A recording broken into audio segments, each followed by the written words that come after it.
सोमवारी 22 जानेवारीला अयोध्येत रामलल्लाचा प्राणप्रतिष्ठा सोहळा पार पडणार आहे.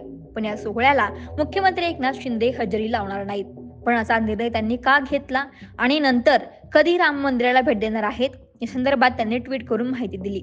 मुख्यमंत्र्यांनी म्हटलं, पंतप्रधान नरेंद्र मोदी यांच्या सक्षम आणि दयाळू नेतृत्वाखाली अब्जावधी भारतीयांचे, रामभक्तांचे तसेच हिंदू हृदय सम्राट बाळासाहेब ठाकरे यांचं स्वप्न साकार झालं आहे. 22 जानेवारी 2024 रोजी प्रभू श्रीरामाच्या भव्य मंदिराचा अभिषेक केला जाईल.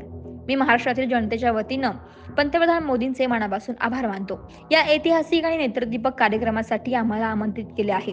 माझ्यासोबत उपमुख्यमंत्री देवेंद्र फडणवीस आणि अजित पवार असतील. संपूर्ण राज्य मंत्रिमंडळ, खासदार, आमदार, लोकप्रतिनिधी आणि राज्यातील रामभक्तांना सोबत घेऊन भगवान श्रीरामांचं दिव्य दर्शन घेण्यासाठी आम्ही ठरवलं आहे.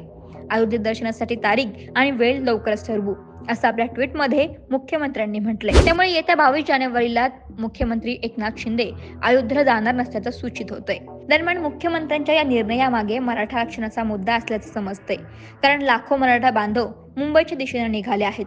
अशात आंदोलनाला गालबोट लागू नये, कायदा आणि सुव्यवस्थेसाठी मुख्यमंत्र्यांनी अयोध्या दौरा रद्द केला असावा, अशी शक्यता वर्तवण्यात येते.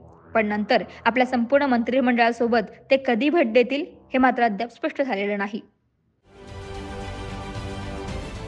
महाराष्ट्रातील सर्व बातम्यांचे विश्वासार्ह व्यासपीठ. सकाळच्या सर्व सोशल मीडिया प्लॅटफॉर्मला लाईक, फॉलो आणि सबस्क्राईब करा.